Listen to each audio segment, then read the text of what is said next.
Eliana and Mirabel had always known each other since they were 10 years old. They weren't just friends, they were sisters without blood. Their mothers were close. They grew up on the same streets in Jos, and they both attended the same secondary school.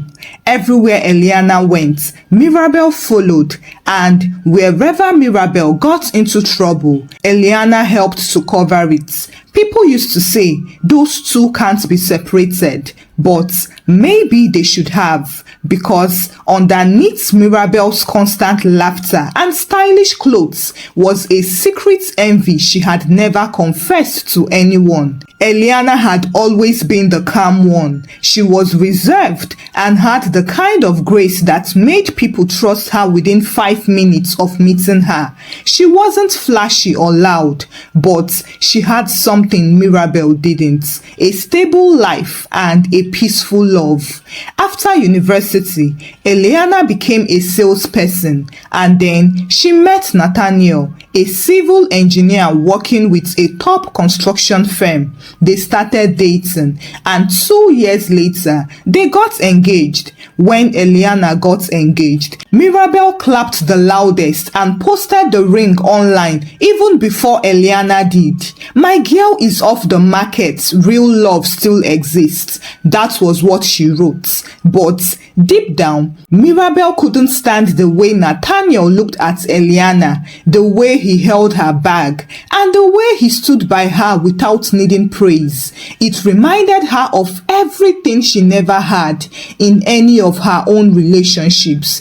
One guy used her and left, another one beat her, another ghosted her after introducing her to his friends. She had tasted drama, chaos and confusion, but she had never tasted peaceful love. And now Eliana had it without even trying.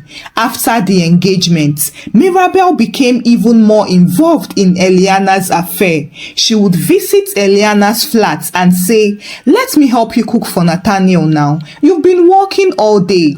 She would even suggest things like, "You should try red lipstick more. Nathaniel might like that." Sometimes she would even accidentally stay too long until Nathaniel came around, and she would laugh louder when he made jokes that didn't even concern her. She even went as far as touching his arm when she told him thank you one day. Eliana didn't think much of it at first.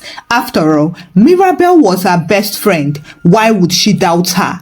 And then, 2 months to the wedding, Eliana fell ill. She had typhoid and was admitted at the hospital. Nathaniel was by her side every day, and so was Mirabel. But something changed in those few days. Eliana noticed how Mirabel picked up Nathaniel's call before she could, saying things like, "Don't worry, she's asleep. I'll update you later." And one night, Eliana saw them in the corner of the room, sitting side by side on the visitor's couch, laughing with their heads too close.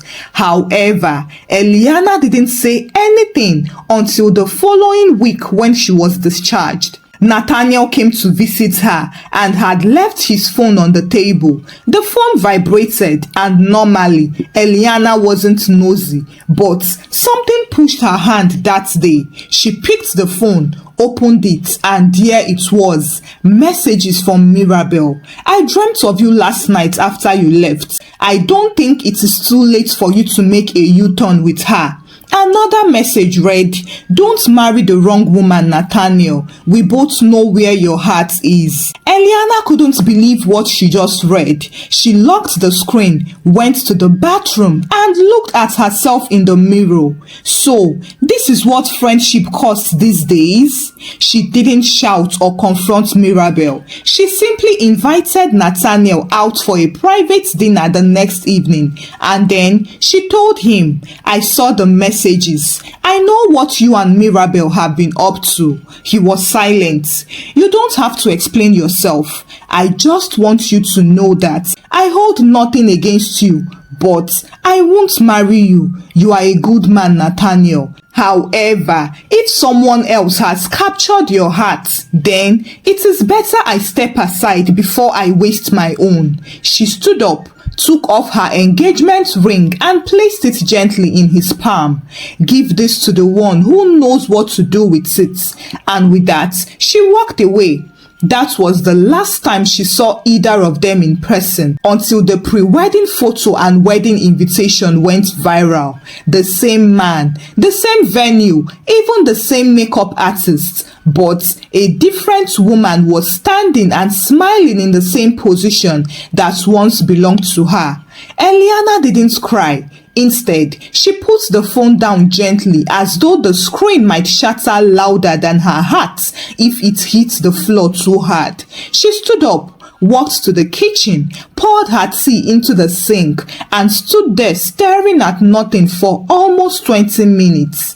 That evening, her phone started vibrating. Some friends were angry on her behalf, while others were speechless. Is this not Mirabel? I thought she was your best friend. You need to curse them, Eliana. This is pure wickedness. But Eliana replied, what would that change? I won't curse them. I will let life balance itself. The wedding day soon came, and with it came silk gowns, camera flashes, soft jazz, and the smell of fresh roses floating in the air. The reception hall was beautifully decorated, and to the eye, everything looked perfect. Mirabel sat in her hotel room getting her makeup done. She had worn the custom gown she fought to replicate, the same one Eliana had once dreamt of wearing.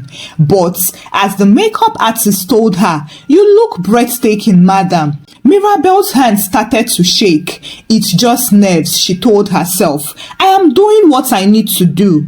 Downstairs, the guests were arriving in clusters. Many of them remembered Eliana. They knew the story, even if no one spoke it directly. And so, even while smiling and taking pictures, there was a heaviness in the air, like someone had buried the truth under the cake table. But Mirabel didn't care. She cheerfully smiled for the cameras, waved at the guests, and held Nathaniel's hands as tightly as she could. But Nathaniel's grip was soft. He looked handsome in his great tuxedo, but his eyes weren't happy. He nodded gently at his mother, who was seated quietly at the front. She didn't stand. She just looked at her son with the kind of gaze only an African mother can give, a warning wrapped in silence. When it was time for the toast, the MC passed the microphone to Nathaniel. He stood up, looked around, and cleared his throat. "I want to thank everyone who came to celebrate with us today. Marriage is a journey, and I hope we make it." That was all he said. No poem, no sweet story, no "I love you, baby." Just, "I hope we make it." Mirabel forced a laugh and took the mic. She tried to save the moment by joking, "He's shy, but he loves me in private." Some guests laughed, but most of them just looked at one another. The photographer asked them to kiss, but Nathaniel blinked, leaned forward, and gave her a peck so dry that even the camera paused. After much pressure, Mama Nathaniel was asked to say a few words. She walked up slowly, stood before the crowd, and said, "I am a mother. I know when joy is real and when it is borrowed. I pray for my son, and I pray for this union. However, I will say this." She looked directly at Mirabel. "Whatever you take that was never yours, you will only carry its shadow." Then she stepped down. The crowd was silent. Even the MC didn't know what to say. That night, Mirabel removed her gown, stared at herself in the mirror, and smiled maliciously. "I did it. I finally got him." She didn't just steal her best friend's man. She had taken the entire plan, the vendors, the dress pattern, including the wedding hall Eliana had booked and cancelled quietly. She had even gone as far as using the same pastel blue color Eliana had chosen for her bridal train. And while many people might have screamed, cursed, or stormed the event in chaos, Eliana chose to stay silent because she knew that the moment Mirabel sat in that bridal chair, she had also sat on a storm. Because when you build your joy on another woman's tears, the celebration may last for a day, but the consequences never check out early. The wedding night was supposed to be magical for Mirabel. After all the planning, the dress fittings, and the dancing, this was supposed to be her reward.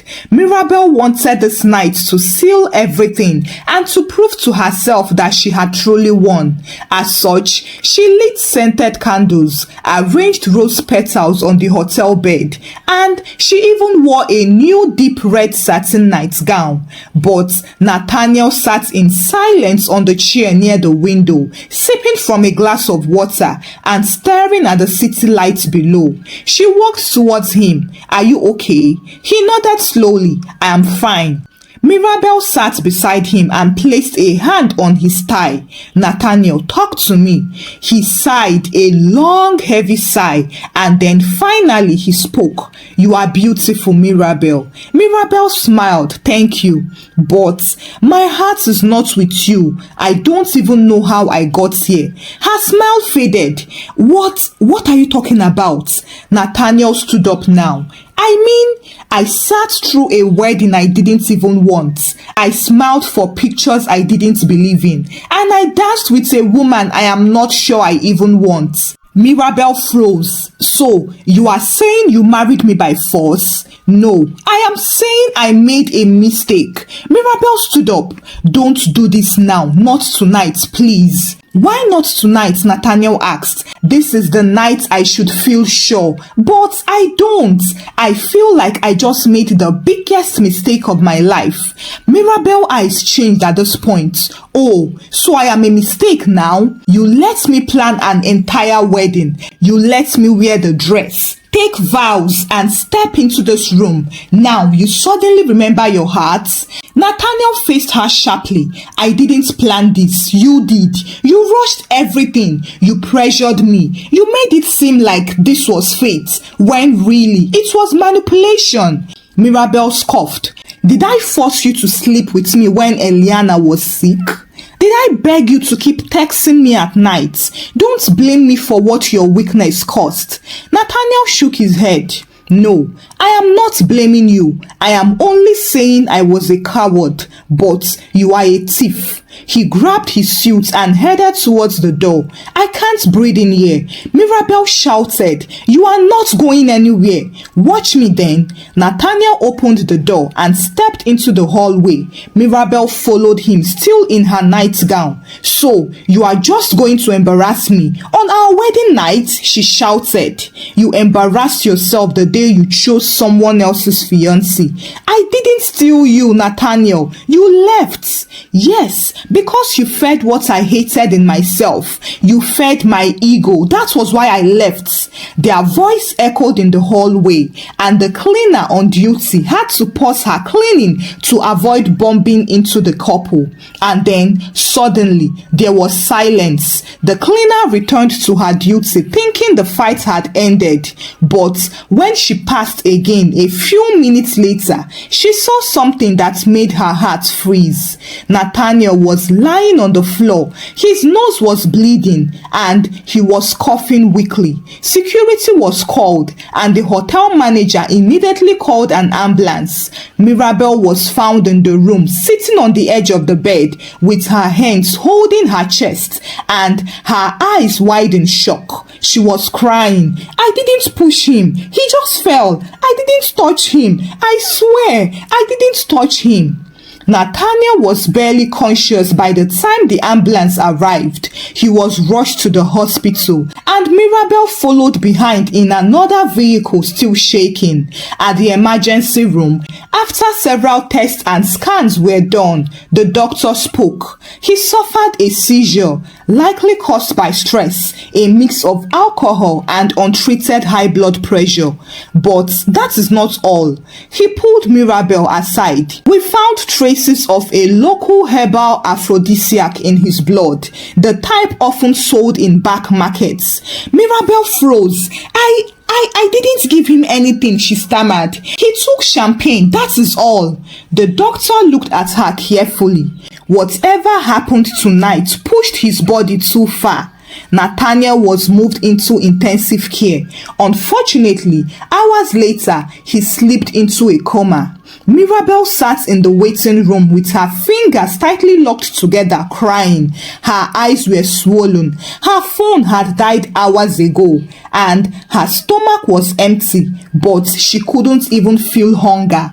All she could think of was, Nathaniel can't die. Not now, not like this. The ICU doctor came out at 11:47 a.m. the next morning. He wasn't sweating or rushing. He only looked like a man who had done this many times before, deliver unusual news with a calm face. Mirabel stood up before he even spoke. Please, how is he? The doctor paused. Then he said the words that melted the ground beneath her feet. We lost him. Mirabel stared into the doctor's eyes and whispered, You mean he's dead? He nodded slowly. I am sorry. We did all we could. Mirabel dropped to her knees in shock. Within 30 minutes, 2 police officers showed up at the hospital. They were from the state CID. We are here based on the hospital reports, one of them said. The autopsy report shows Nathaniel had a seizure worsened by emotional distress and a substance found in his system. We need to know what happened that night. Mirabel was taken in for questioning. They didn't handcuff her, but she was escorted out of the hospital under heavy eyes. The police collected CCTV footage from the hotel, and they saw her following Nathaniel down the hallway. They heard parts of the argument, and they saw him collapse minutes later. However, Mirabel kept repeating, I didn't give him anything. I didn't even touch him. He just fell. But the investigation didn't care for tears. They only wanted facts. By the next morning, blogs had started speculating. Groom dies after wedding night arguments. Bride under police watch. High blood pressure or poison. Mystery surrounds newlywed sudden deaths. Pictures of Mirabel crying in the hospital waiting room went viral, and videos from the wedding reception, which were once posted proudly, were now used as background clips for gossip channels. Mirabel was called everything: witch, seductress, Jezebel, and murderer. On the 3rd day, she was officially arrested, not for murder though, but for culpable negligence and suspected use of unregistered substances linked to Nathaniel's death. The herbal aphrodisiac found in his blood had been traced to a product commonly sold online, something Mirabel had jokingly mentioned to her friends before the wedding. He must deliver on the wedding night, so I've got one herbal booster that will help him focus on the assignment. Unfortunately, what was once a joke had now become evidence. She was arraigned in court for questioning. Her bail was denied at first, as the judge called her behavior reckless and morally damning. Eliana was not present in court, but Mama Nathan was. She sat in the front row dressed in all black. Mirabel was released weeks later on conditional bail. The case dragged on, but eventually the court ruled that while she didn't physically harm Nathaniel, her actions contributed directly to his mental and emotional breakdown, which led to the fatal episode. She was found criminally negligent and guilty of involuntary manslaughter through reckless conduct. As such, the court sentenced her to 5 years imprisonment. Now, prison was the final mirror for Mirabel. In the 4 huge walls of her cell, she was left with only her thoughts and her conscience. She cried every day for what she stole and what she lost. She never forgot Nathaniel, and she never saw Eliana again. Thinking about it now, it was never worth it. Betrayal is never worth the peace and freedom it steals. Thank you for watching the story. Kindly share your thoughts about the story with us in the comment section. Give the story a thumbs up and share the story out with your loved ones. Subscribe to this channel for more interesting stories. Thank you and remain blessed.